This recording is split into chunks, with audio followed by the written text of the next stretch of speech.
Welcome to the Reseller Niche Podcast, a show for e-commerce buyers and sellers where we investigate unique categories of items being bought and sold and show how research equals knowledge equals profit. And now your hosts, Russ and Mo. Howdy, folks. Welcome to the Reseller Niche Podcast. I'm here with Russ. How's the weather in Florida, Russ? Mo, it is doing great. Still raining, but we're okay with that. Hey, Nice. Mo, this episode's guest, I'm just ecstatic that he has agreed to come on the show. He has been on eBay since it started, basically.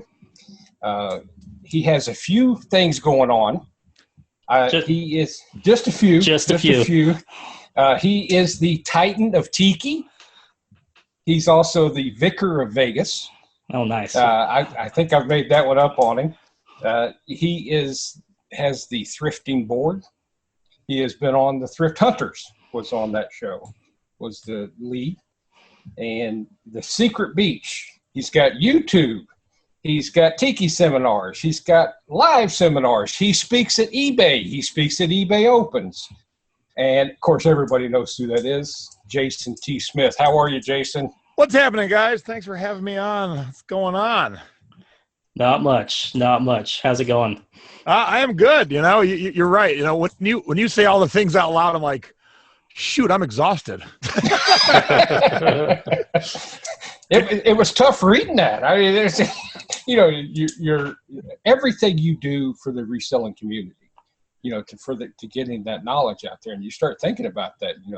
That is a lot of time involved. You'll pop on live. You'll pop on, you've 2 YouTube channels that are very well with Nadine, and then with your mom. I mean, yep. That, and knowing it's not, you just don't throw those things together. It takes a little bit of time to put those shows together. Oh yeah, it definitely takes time. But what is funny, especially with my show, my friend Nadine, Thrifty Business with J&A, look it up, is Nadine's one of the kind of people who, when we have different segments in our show, so she at the beginning would write everything out and send it to me, and I'd forget to read it. And usually what I do is I've got all the stuff prepped, but then like 10 minutes before the show, she's watching me run around my office going, what's my shipping tip? What's my shipping tip? And she just shakes her head. She wrote it out 6 days ago, and I'm still trying to figure it out. But that's kind of because I have so much going on. I don't have the luxury of laying around and, really plotting it out because I do so many things. And, people keep saying lately, how do you do it all? And I'm like, I'm not even sure anymore. Like I sleep a lot less than I used to. I remember a long time ago, I was listening to 2 different people talk, and this is not turning this into any type of political discussion, but about 20 years ago, I remember Donald Trump said something, and so did Puff Daddy or P. Diddy or Sean Combs, however you know them. And they both said they're so busy and successful, they only sleep like 5 or 6 hours a night. And I like to robust 8 hours a night. And I thought, no way, you cannot be successful and do what you need to do on 5 hours sleep a night. Well, cut to the last year of my life, I've been so busy with so many projects, I only get about 5.5, 6 hours sleep a night. Now, I do try and throw a 20-minute nap in during the day, but, I get it now. And plus, also, which I think those two guys would agree, the Donald and the Diddy, is if you're doing what you love, if you were working a job where you're just punching the clock, it would suck. But if you're doing what you love and you're helping people and you're just enjoying life every day, yeah, you can go on less sleep because you're just keeping going because you enjoy it so much. It energizes you. It absolutely does, especially helping people and seeing their successes. I love waking up, grabbing the iPad and like, all right, who has shared a success this morning? That just fuels me for the whole day. Nice. So speaking about that, because you're talking about now, let's go back, way back to where you started, maybe even before eBay. What started the passion with Tiki or anything even before Tiki? What gave you that first push to say, you know what, this is what I want to do. This is my passion. Well, my grandfather and grandmother retired at a younger age and moved to Hawaii. And my grandfather was passing away due to cancer. Not to bring the show down, but this was a long time ago, 1976. I think I was 5 years old. And so My first time in Hawaii, obviously, I had my little Hawaiian outfit, matching shirt, matching shorts.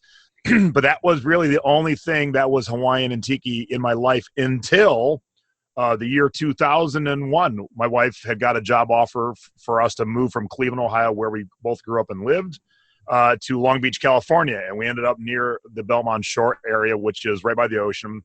And we lived next to the lagoon. And, you went from cold, crappy Cleveland winters to, man, I'm living over a lagoon near the beach. This is awesome.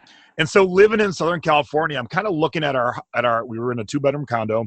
I'm looking around and I'm seeing all the stuff that we brought with us from Cleveland. And I'm like, I'm tired of this stuff. And so she came home from work one day. I'm like, hey, I want to get rid of all our Cleveland stuff and start anew. And she's like, what do you want to do? And that's just when the Tiki scene had been reborn. Tiki died for about 20 years. It was completely gone from the 70s to the late 90s. And so I said, well, this Tiki thing's kind of going on. And we live near the beach. So why don't we go with Tiki, beachy, Hawaiian, and a little bit of pirate? And she said, oh, okay. Thinking it would be like, just a couple things. Well, we have amassed an entire house full. I teach webinars on it. I buy and sell it daily.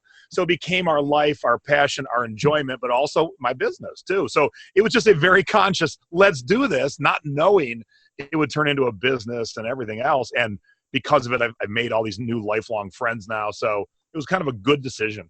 It was a great decision, actually. Nice. And did Tiki just come out, or were there other ideas that you had rolling around in there, possibly that, you know what, we may be talking about a different niche with Jason T. Smith, I don't know, something else? Or is there something else possibly it could have been? I don't think there was something else possibly, but, had we not left Cleveland, this never would have happened. It was just kind of the setting, we had this really unique condo where we had 3 verandas. So we had one as you walked in the front. That's where we had like a little table and chairs. Then we had one overlooking the pool for the complex, and then one overlooking the lagoon. So this was very, very tropical and palm trees. And I'm like, oh man, I got to really, because who knows how long I'm going to be here, and I got to really enjoy the Southern California living while I can. And so it was very much an effort, a specific thing to say, hey, let's do this. And we did. Gotcha. And once we discovered it, we discovered Tiki was more than just like the mugs and the art.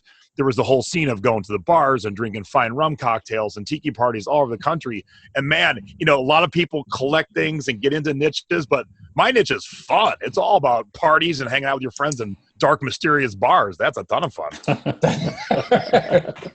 That was one of those that just you happen to find and go, wow, that's good. It wasn't the plan again. No, had no clue. Yeah. That was all part of it. But once I discovered, I'm like, yeah. And, now it's been 16 years and it's going strong in our lives and my business. And it was probably short of marrying my wife, it was probably one of the best decisions I've ever made. Awesome. When you're taking that and going and saying, for somebody's suggestion, now when you first started it, you just said Tiki. You didn't know, you had no idea from that point. So take somebody through that of like getting to the point where you are the Tiki master or you are the niche master. So, I jumped in, and when I jumped in, think about back in 2000, we all had the internet, or at least most of us did, but man, it was slow. It was not like it is nowadays. We can't have these 3-way conversations for a podcast. And so, but I used it already I was selling online, and I was already using it for research and stuff. And I noticed that this artist had just kind of come on the scene, and he was painting modern pictures that look like old pictures, but they were Tiki, very whimsical and Tiki. And his name is Shag. And I showed my wife, I go, hey, let's go buy some of his art. Maybe this is where we start. And so he was actually, oddly enough, having a little art show with his new print within like 3 blocks of our condo. So we just walked up. And at that time, he was so nobody. The event started at 7. We got there at 6:45. We were the first 2 there. And I said to the guy around the business, I go, the event is tonight, right? And he said, yeah. And I go, I expected more people than the 4 of us standing here. Now, cut to years later, he's become so big and popular. Disney has hired him on multiple occasions. And when he's done releases at Disney, it has turned into actual riots because people were fighting for their space in line.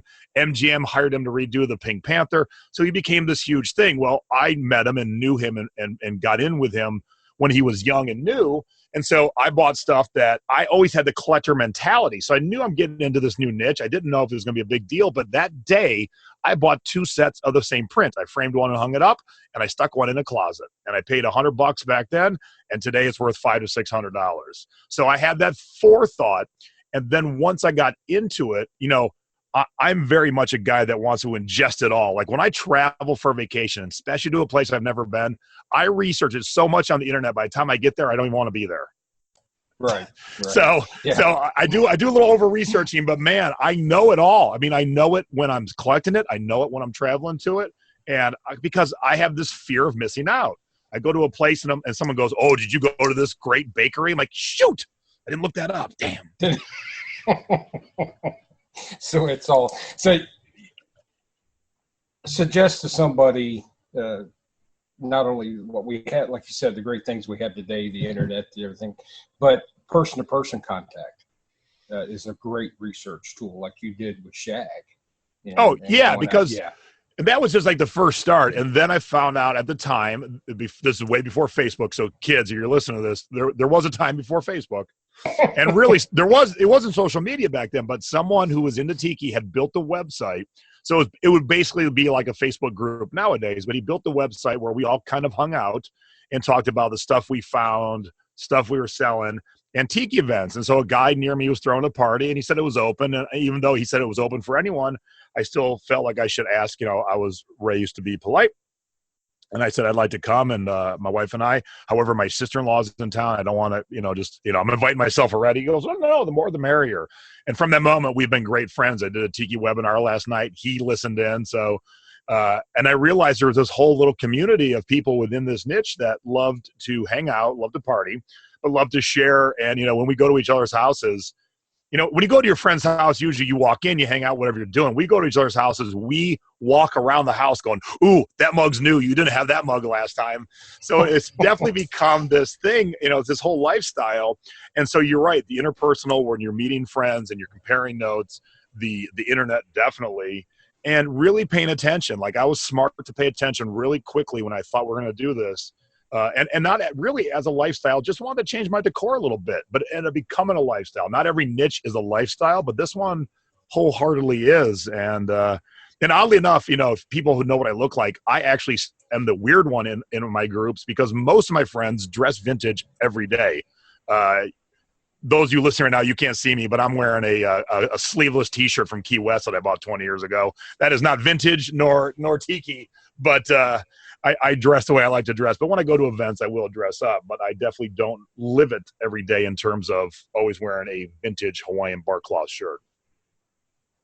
Gotcha. Down here in Florida, kind of the same way. We have that decor, and rattan, or that rattan, seashells, stuff like that.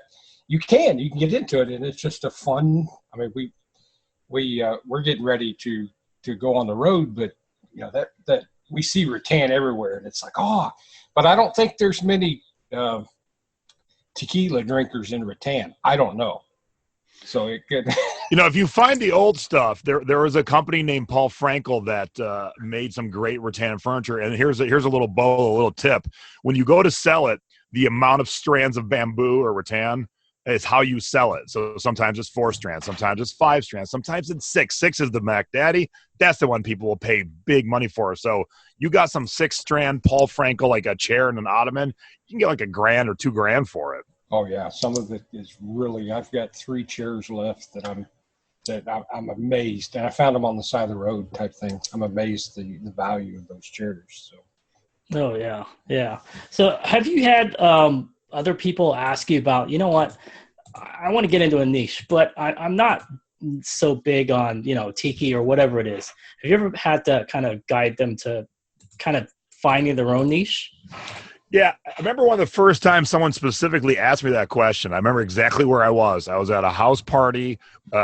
We had lived in Long Beach for 2 years. Then my wife got transferred up to Santa Monica. So we were living in Santa Monica right on the beach. And I started playing beach volleyball every Sunday with a gang of people. And we were at a party, one of their houses once up in Malibu, just drinking some beers. And one of the guys said, "Hey, you sell on eBay, right?" And this is like 2003. I'm like, yeah. Well, tell me what I should sell. That's how he said it. I'm like, Well, it's just not that easy. I mean, I said, what do you know? What do you like? Now, not everyone collects to the level that I do, but, and some people don't collect anything at all, like zero. But everyone has something they know about, whether it be American Girl dolls or Tiki mugs or baseball caps or trading cards or whatever it is. You either collect it or know something about it. And that's always what I say is where you should start. Because you always should start in your niche until you've exhausted it and then expand. Because when I started selling, I'm a big music geek. So I'm just as big as a music geek as I am a Tiki geek. And it's 2017. I still have 4,000 CDs up on shelves in my little library room. So yeah, I have not digitized everything because I like to have the product. But those are the only two things. For a lot of years, those are the only two things I looked for. I looked for CDs, records, and Tiki stuff. And then I would leave the thrift store.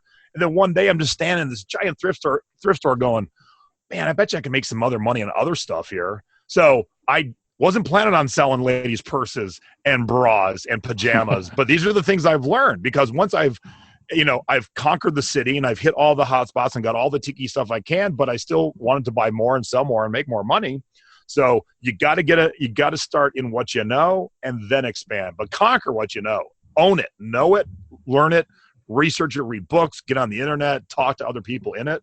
That's how you learn it. But once you've conquered it, and I feel I've conquered it, I mean, I still learn all the time, but I can walk in any place and see exactly what I see and go, oh, yep, that's Tiki or that's not Tiki. But then I move on. Gotcha. That was an awesome segue because another thing I know you're huge on is music. And have you noticed, I don't know much about the vinyl scene at all. Have you noticed, I know that people have been talking about a resurgence with that, with LPs and whatnot. Is that back to stay, or do you think it's, what are your thoughts on that? So, Mo, here's how far behind you are. Guess what's back now? Cassettes. Oh, my goodness. So you're still wondering about the vinyl I'm asking wave. that last year's questions.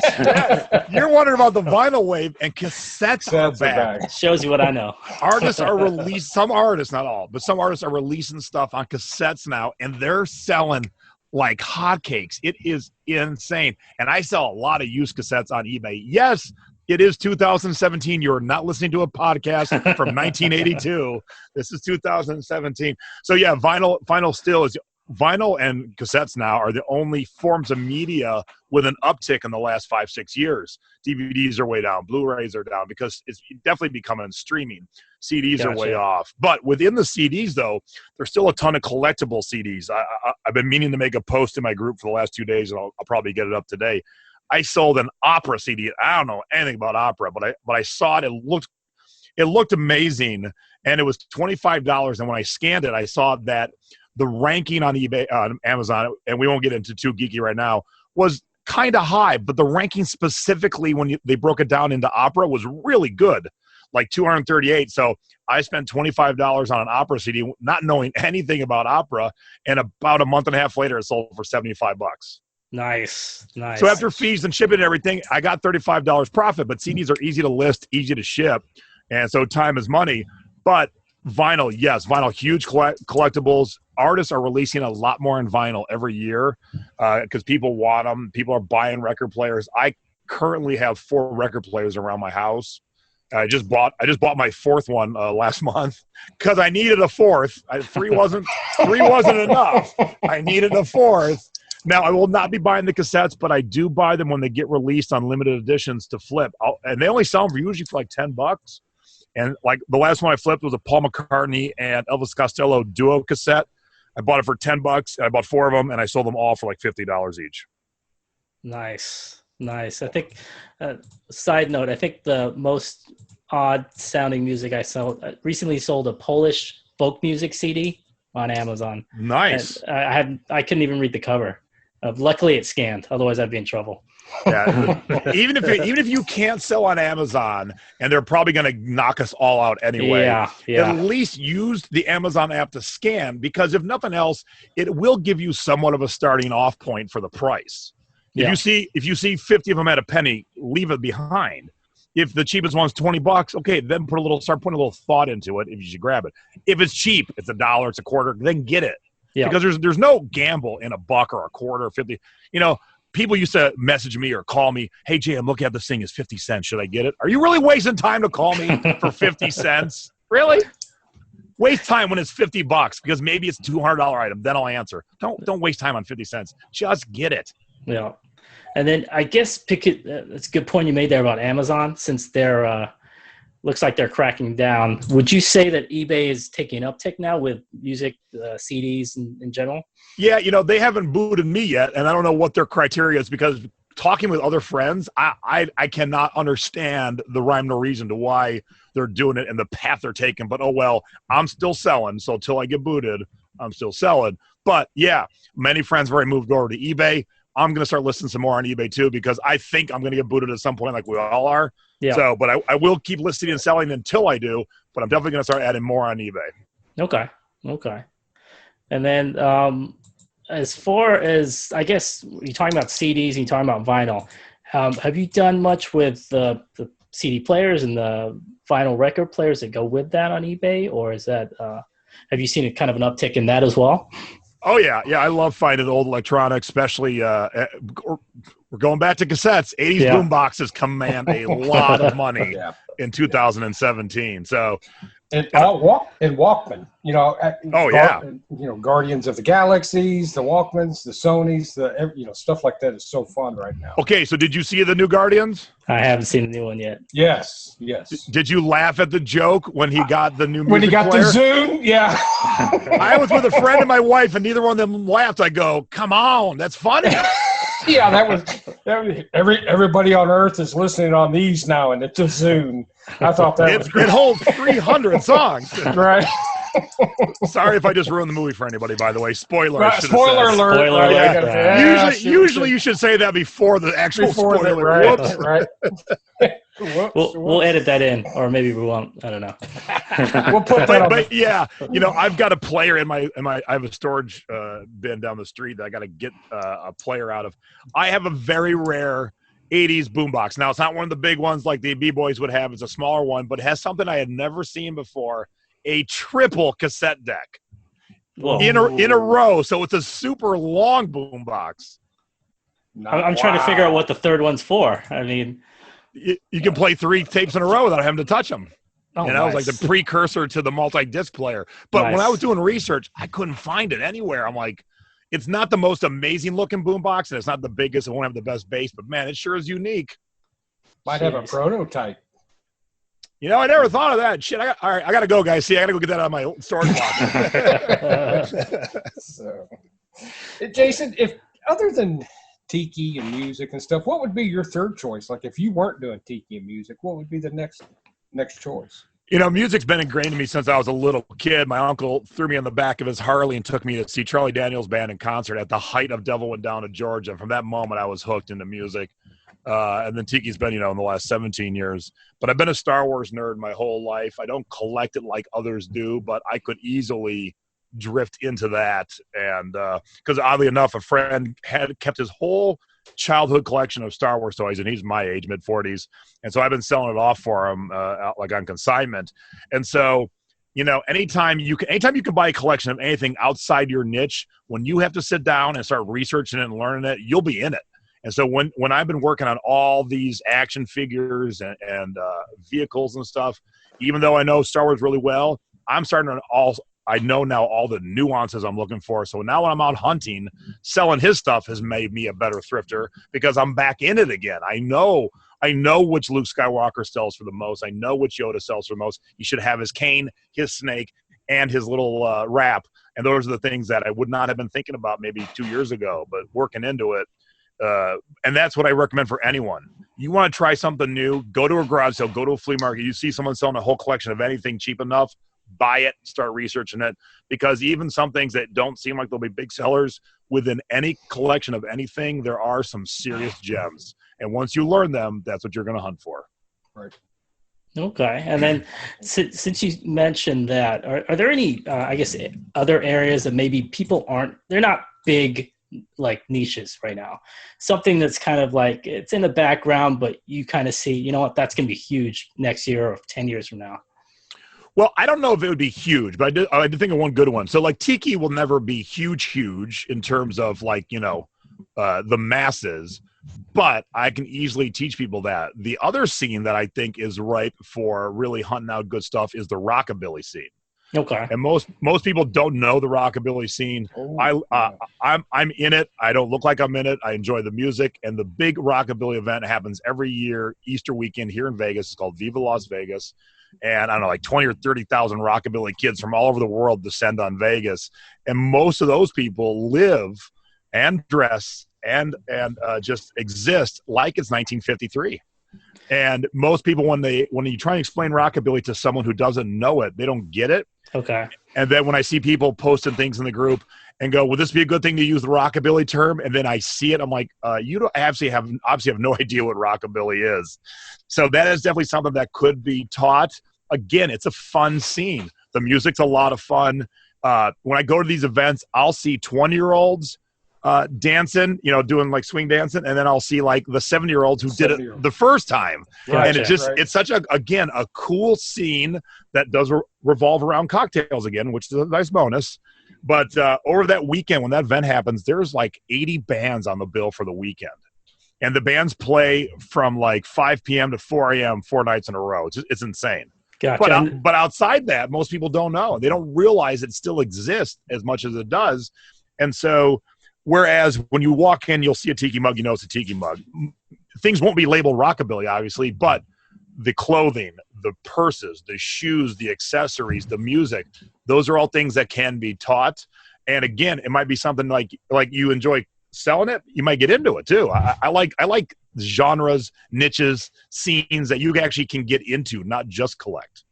Right. Okay. And then with the, I'm sorry, Mo. And go ahead. With the rockabilly guys, they're at the ages we've lost quite a few of them, and like Jerry Lee Lewis, he's still around and stuff. So they're still, and then like here in Florida, rockabilly probably would see at garage sales because those people were the ones first in it. Yep. Yeah, so again, you'll know the main players. You'll know the Jerry Lee Lewis, early Elvis, Carl Perkins. But then when you start to learn any scene, you start to see the second level players and then the third level. Well, that's where the money is because everyone bought Elvis stuff. Yeah, everyone bought Jerry Lee stuff. But when you start going down the line, and maybe you don't know who Wanda Jackson is, but Wanda Jackson's a huge player, still alive in the rockabilly scene. But some of her older stuff, people don't know who she is. But those who do know, they want it.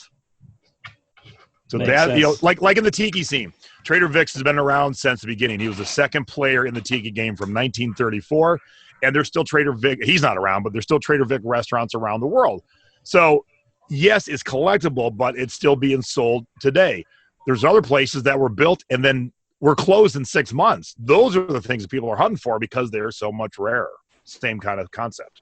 Gotcha. Makes sense. So, I mean, you have, as we talked about at the beginning, a million different things you're doing. So if we could just talk a little bit about your channel and then your Facebook group and kind of go from there a little bit so people know how to find you, what you're doing, all the cool stuff you're doing. Thanks. Yeah, my channel on YouTube is really easy to find. Is Jason T. Smith. These are the times I like my common name when I tell people. It's easy to spell. And I do 3 YouTube shows pretty much weekly. I do one with my friend Nadine called Thrifty Business with J&A. And we have our 2-year anniversary this week. And we've been doing a show almost every week for the last 2 years. And then I added a weekly thrift haul where Nay and I show the things we found and give a lot of good bolos and what to look for. And then about a year ago, I realized there was a whole segment of the reselling, thrifting population that no one was talking to and slowing things down. And that is the senior thrifter and the senior eBay seller. And my mom is one of those. She is 74 years old. I'm raising my hand. I saw you raise your hand there, Russ. I'll be there soon. So Mom and I started a show called Selling Past Your Expiration Date, Being Thrifty Over 50. And I have gained a lot of new followers and I've helped a lot of people and it's so rewarding. And my mom instantly got fans and people would run to her flea market. Oh my God, I love you. So it was so cool to do the show with my mom and see her get fans. So those are my 3 weekly YouTube shows that I do. And then I have a free a free Facebook group for anybody called the Thrifting Board. I think we're about 27,000 strong right now. And I only opened in October of 2015. So I built quite a big group very quickly, and that is free for anyone to join. Come on over. We talk all things thrifting and selling online. And then I do too have what Russ mentioned earlier. The Secret Beach is my subscription-based Facebook group where we those who want to really take their business to the next level and dive deeper. That's where they end up, because I do monthly webinars there. I have guest monthly webinars, extra bonus shows, how-to videos, and we're throwing a big bash for all the members this summer in Vegas. So not only everything with me is not only work, but it is also very much fun. Nice. Because if you ain't having fun, you've screwed up. If you get to the end of this ride and on your deathbed you go, crap, then you didn't do a good job. I'm going to get there and go, yep, I did it all. That's good. Jason, I want to thank you personally, one, for being on the show, and then also on that, because as you were talking, I'm trying to think of the things that I've learned and sold just from being a member of the board, of the thrifting board. I've sold some bras. Nice. Nice. Yeah, and you would never, every guy, and we've talked about it in groups and stuff, every guy would just goes right past those. We feel kind of weird when we first go into the bra section. Oh, yeah. And then one of them sells for like $20-$30 and you go, I don't feel weird anymore. There you go. And now, can I give you a little tip, Russ? Absolutely. Okay, so I felt weird the first couple of times, but then I'm like, hey, man, this is my job. I got to make money. I got to put food on the table. I got to pay the bills. I got to buy the rum, So I got in there. I never cared about being embarrassed. People give me out looks. I don't care. I'm working. But here's the one time, being a man, especially being a man, 6'5", 265 pounds, here's the tip.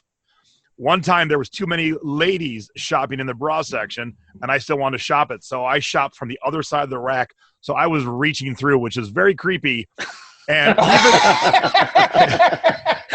here's the even more creepy part. At my thrift stores, the bras are 2 racks, up top, down below. I was doing the down below, so I'm squatting down the other side of the rack. And I reached through, and a lady and I grabbed the same bra at the same time, and she's peering at me through the rack. And I go, oh, this is creepy, isn't it? She goes, very. So I stood up and I said out loud to myself, okay, note to self, and never shop from the other side of the rack. Always shop on the right side. Right. Makes sense. Oh, my. You can't make this stuff up. Yeah, that's good. Good. Yeah, just again, thank you so much, Jason. Oh, thank you for having me on. It was, I do a lot of hosting, and it is very nice to be on the other side of the desk for once. I like to hop in and talk and be the interviewee instead of the interviewer. Okay, and then we have one thing we got like a mini motto: research equals knowledge equals profit. If there's one thing that you've already said a million things, but one little tidbit you may kind of leave with us, especially for newbies, that might help them out. Yeah, absolutely. Don't be afraid to fail and stick your neck out. If you've not seen my weekly YouTube show, Nadine, Thrifty Business, we have a segment every week where we share our scores and then we share our duds. I've been in this game for almost 20 years and I still have duds because I'm always learning new stuff and I'm always trying new stuff. If someone's not talking about their duds, then they're not telling you the whole story. So don't be afraid to fail, and you will learn more from your duds than your scores. Makes sense. So we want to thank Jason T. Smith again. We're going to have all his social media links down below. I know I'm pointing, but nobody can see that. So that's okay. This is a podcast. Wait a minute. So from Russ and myself, would like to thank you for listening to the Reseller Niche Podcast, and we'll talk to you guys next time. Thanks, guys. Mo, having Jason on has been one of the greatest pleasures. And one of the reasons we started this podcast is to have people like him on in his niches. Isn't his energy great? Yeah. I mean, we went through probably about 3 or 4 questions only, but each one of them he expanded on, and he took it and he gave his story and he broke it down, and you could see his passion and you could see where he was coming from the whole time. Yeah, and not only his passion for reselling, he's proven it by even coming on this show. He has a passion for helping other people. You know, I've seen him let people post in his groups that are starting YouTube channels, starting other Facebook groups. When he knew about this podcast, he said, "Please let's get together." Just an all around helping type person. Yeah. I mean, really appreciate it, and I mean, just listen to everything you had to say there. I just wish we had longer to speak. We're going to have him on again. I mean, there's so many other things we could have talked about that we didn't. In that short amount of time though that we did have him on. You know, if you're listening, go back and listen to this a couple times, because there is so many pro tips in such a short amount of time that I mean, it's just pro tip after pro tip after pro tip, and you can't beat that. Yep, it's like a verbal textbook on reselling, basically. Absolutely. It was a pleasure having him on, and thank you so much for listening to the Reseller's Niche Podcast. If you're listening through YouTube, don't forget to like, share, and subscribe. Thank you all. Thank you for listening to the Reseller Niche Podcast. Show notes and social media links are located at resellerniche.com. Please like and subscribe to us on iTunes.